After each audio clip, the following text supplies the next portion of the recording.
Toàn ra nó mặc. Đây nó không cho nhá. Tao bê tao chẳng muốn cho bê luôn cựa vào cái đầu gối này này. Nó vẫn bị thâm. Thế mà nó chơi cho con rồi. Mày cọ vào đầu gối ấy, mày bê đây mày vẫn cho vào đầu gối này nó vẫn bị. Với nó loại nhiều. Lúc nãy bà Hiền bảo là bé chỗ lên một chiếc chết rồi. Chỗ lên một chiếc chết rồi. loại dã man luôn ấy. Chẳng là xa này chỉ là đồ so nữa. Đúng rồi, dạo này cũng có loại nhiều lắm. Xa này chỉ là đồ so. Vừa rồi cái thằng phù Là đồ so ý mình chỉ là chỉ là một xe thế để cho cán mù của Lào Cai. Phú. Thằng Phú hay thằng Phú gì ấy. Một xe của Lào Cai sang coi như đảo đầu đổ không hao nó phải đền, nó đóng nó phải đền 200 triệu. Thế chạy chỉ dùng lên nó xí. Của mình bây giờ bị sứt ao, bây giờ nó còn 2 công ở bên kia còn chưa được kia kìa. Hay là tối thế nào? Tôi mất cho bà. Xin chúng sắp là mình nhiều dầu là những cơ tàn cho tí xí. Cống 2 buồng xong là chặt nó toàn bị va đập ấy. Nó sứt đi, nó sứt đi. Biết chia là trong đó nó này. Bây giờ ở đây Biết chia là trong đó nó. Biết buồng chia sống thì về hỏng một hết chậu rồi. là chia thì chắc là chị. Nể nhau lắm chẳng nhẽ. Chậu là chia thì chắc là chị là chia là trong đó nó. Trong lòng không muốn tí nào luôn, nói thật đấy. Rút kinh nghiệm đấy, bây giờ cứ buồng một thôi. Không, bây giờ nếu mà hai về cũng không cho bé đâu. Kệ nó. Từ hôm nay đi ấy, không phải là lần sau đâu. Từ giờ trở đi ấy. Lâu luôn. Ta xin nó chỉ lấy tao tập biết chả này. Lấy chả lại thì chụp pu. Cái ót thâu nữa. Hỏng cưới của gia đình lại vừa không được. Lấy thì ấy ót thâu chỉ liệt ta nó chỉ lấy chụp pu ấy nè. Lấy thì ấy thâu sẽ ấy ót thâu chỉ lấy chỉ sản nhiệt pu đầu nữa nè. Qua đâu lấy dao về đây. Dao đâu? Xin nó chỉ lấy lò xo này. Dao bóc để ăn được. Lên ra cái nét lại. Bà con kia nó không đánh à? Đánh hả? Ê nhỉ. Chẳng khác con lợn con này. Hai đứa vú hai bên.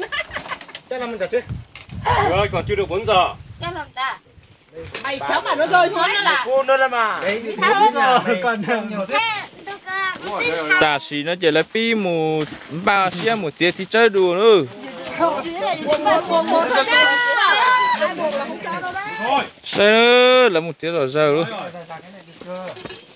tiết rồi giờ là tiếp theo rồi. Đúng rồi, bê thế thì được. Bê này nó không chặt. Đúng rồi. Là một tiết rồi giờ nữa. Dùng con cua chị. Cái chậu lấy xưa. Chậu lấy là những chậu sát ta đi à. Một thằng chặt thôi à?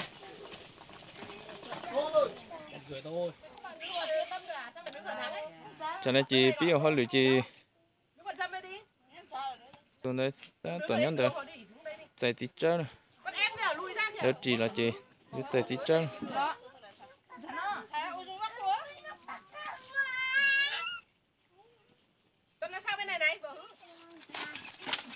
sẽ nó lại tí chơi là ta tọt chị tí chơi là để ta tọt chạy nữa từ cái tắt rồi.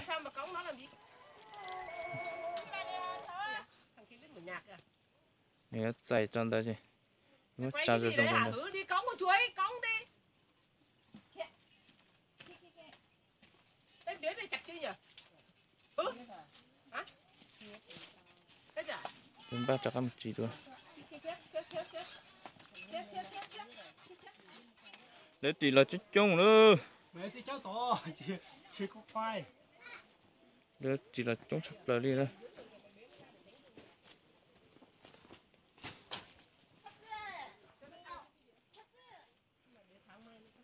Cũng một trò chia, cũng một món chia, một ít trò chỉ biết cho cái tim món nữa. Con thân thấy bằng nhau. 5 đứa mà. Một ít trò chỉ biết cho cái tim món. Tụi nó chỉ năng là chỉ do biết cho cái tim món rồi.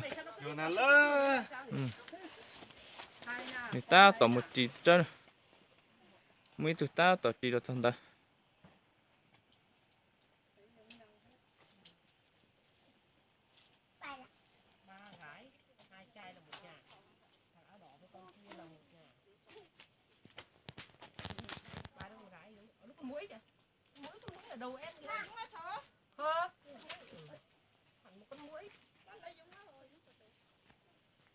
ta sẽ chỉ là pí lò nữa pí lò chống sắp rồi tránh đường thắng Kia một lần à. Alo à. cho nó lên rồi hai đứa lớn lên đi học ở dưới đấy Có. cây bao nhiêu Có. qua cây nuôi đấy ra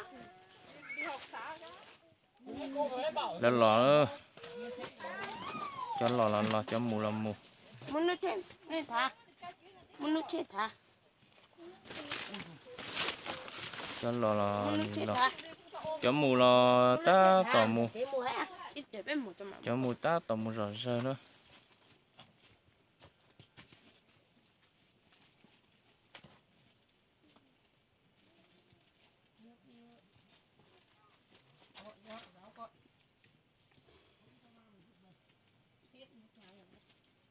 làm ba lỗi xe là to nữa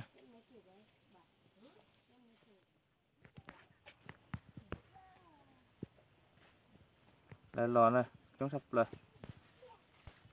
chúng ta chỉ mua ly cẩu đau lanh nữa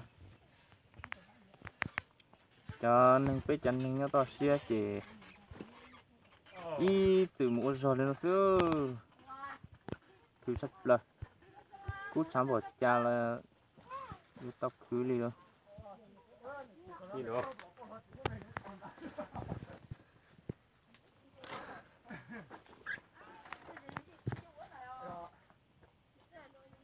thế nó để tao tao cho cá mù nữa để cho cá mù nữa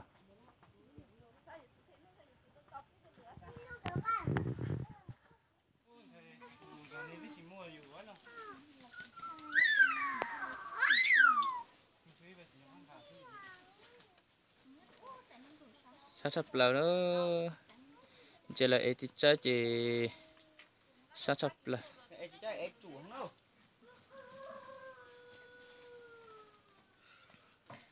cú sát sắp là ta xì mình nhảy dầu rồi tua tàn trâu này tua tao ló rịn từ xưa mình nhảy dầu là những tua tao ló rịn từ xưa